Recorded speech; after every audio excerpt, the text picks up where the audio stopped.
さあ、亀の後半です。じゃあ実際にノートに亀を描いていきます。まずは下書きか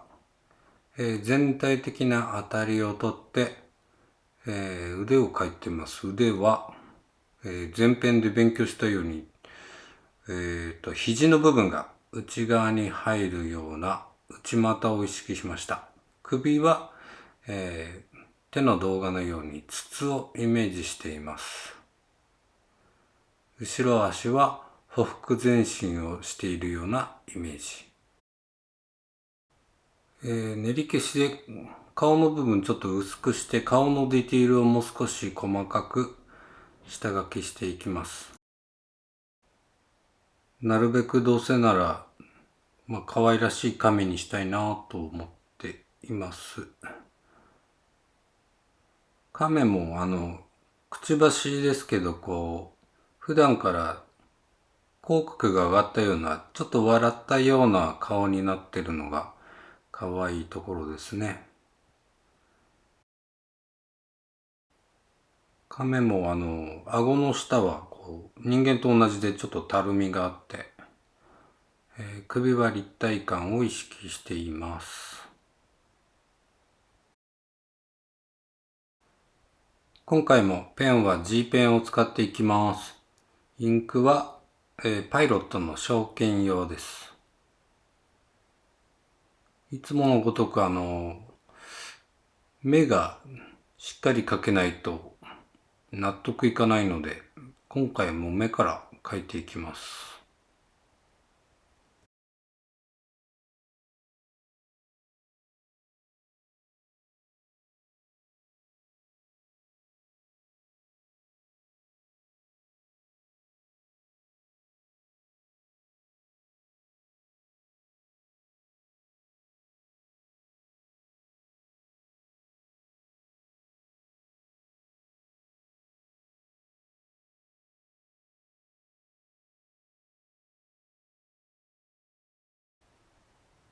今は細かく書き込まずに大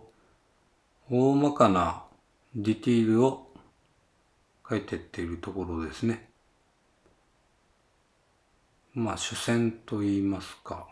形がわかるように。後で細かく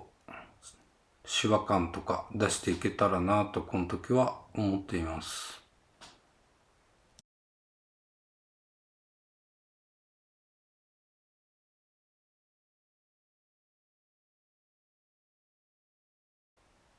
首のところは伸び縮みできるような皮膚になっていて、細かくボコボコがあるので、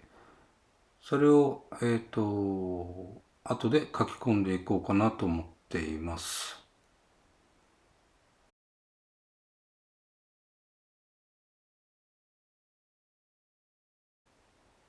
さて、ここで、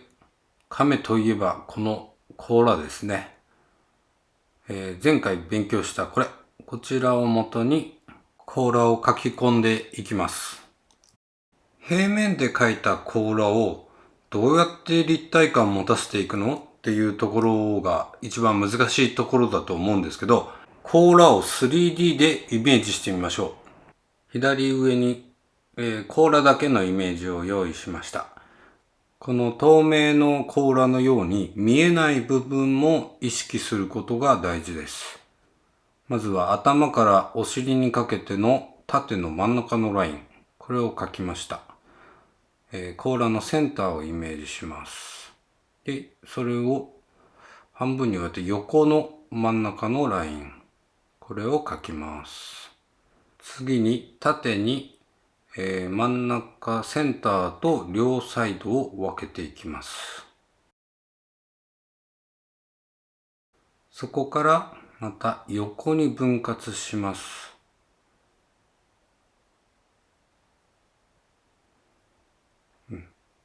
で、また横に分割します。場所はどこにしようかな。ここにしよう。と、この両サイドの2と3がだいたい同じ距離に当たりますね。で、この縦の分割を目安に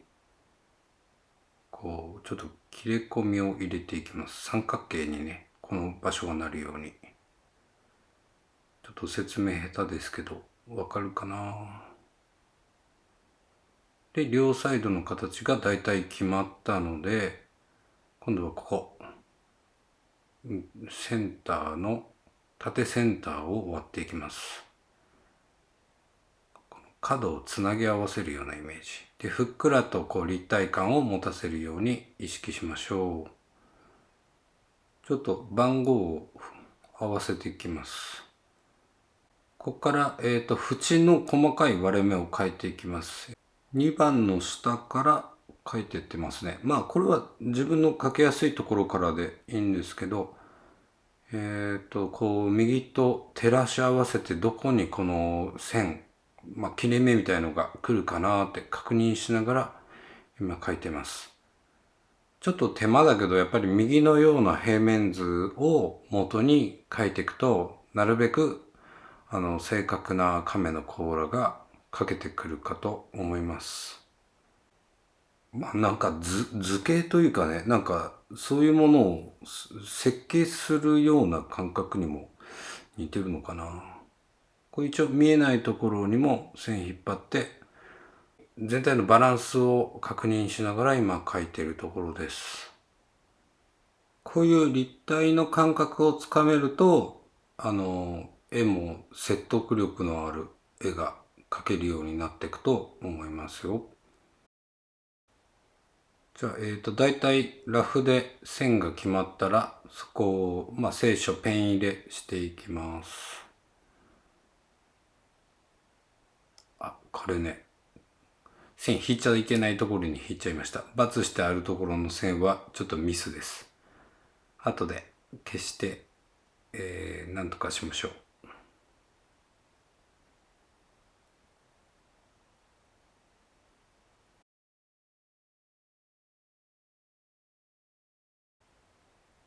で、甲羅ができたら、どんどん体の方の主線、一番外側の線をペン入れして全体的な形を掴んでいきます。それができたら今度また下書きなんですけど、年輪を描いていこうと思います。これはね、写真とか図鑑を見ながら参考に、大体の年輪を描いてきました。それを今度ペン入れして書き込んでいっています。ここで気をつけたのは、年輪って言って輪なので、上下左右のこの細かい線がだいたい同じ数になっていくように描きました。これが縦横全然本数が違うとなんかこう年輪に見えてこないので、なるべくこう輪っかのように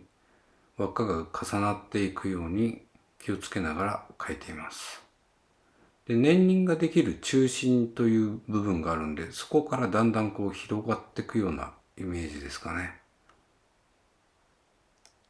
これは実際亀をググってもらって、いろんな亀の年輪をちょっと見てもらうと感じがつかめるかなと思います。さあ、上のミスっちゃったライン、あれをちょっと消そうかなと思ってます。使おうと思ってるのはミスノンとピグマペン。ミスノン塗ってから、G ペンだとちょっと彫るようになっちゃうので、ピグマの方がノリがいいのでピグマを使おうと思ったんだけど、こりゃミスノンが固まりすぎ。ダメだこりゃ。画材あるあるですね。グッドバイすることにしました。ということで、違うウィンザー&ニュートンの白熊の絵の、ホワイトを使うことにしました。これを筆で塗って乾いてからもう一度筆で塗って隠しています。うまくできるかな。ちょっと広めに塗ってますね。で、ここは、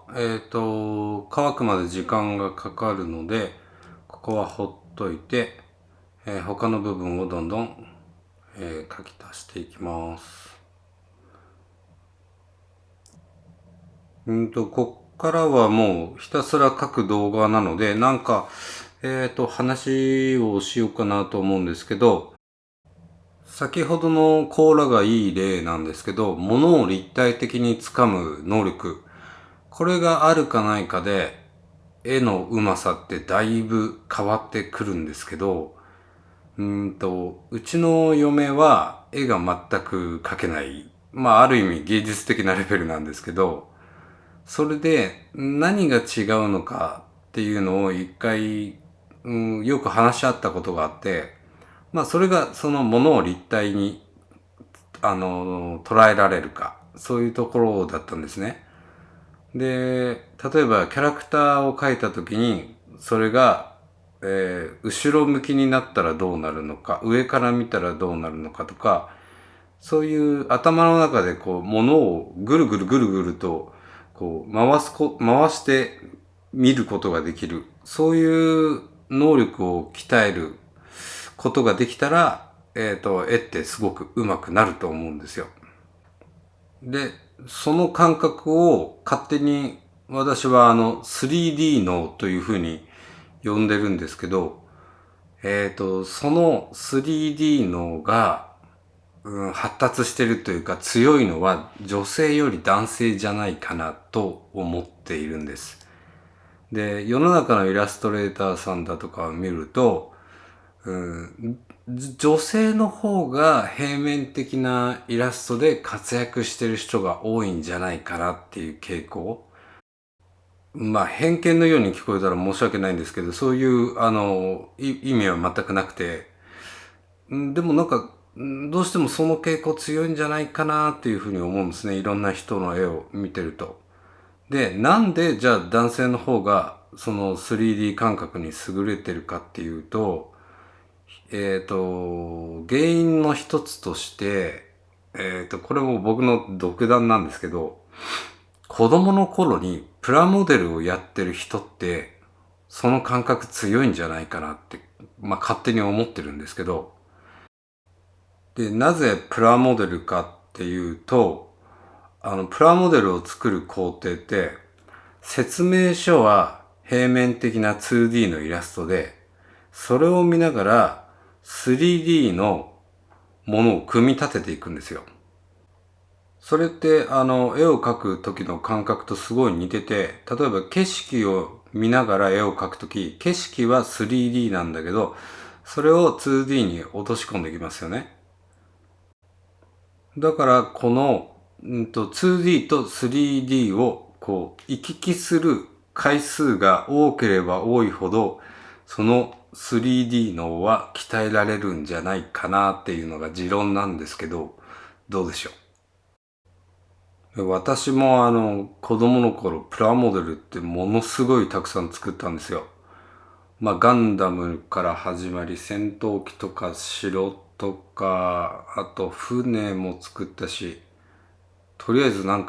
それ作るのが好きで何も考えずにやってたんですけど、で、例えばプロを見てみると、まあ一人挙げられるのは鳥山明先生で、鳥山明先生の絵はうますぎるって言って、こう、イラスト界や漫画界の、有名な方たちもみんな口を揃えて褒めたたえるんですけれども、鳥山明先生ってプラモデルめちゃめちゃ好きなんですよ。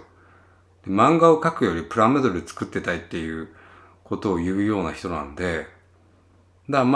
車とかメカを描くのを上手なのは、そのプラモデルから来てると思うんですけど、キャラクターをうまく描くのも、そこからなんじゃないかなって僕は勝手に思ってるんですよね。あとは、アキラで有名な大友克洋先生ですね。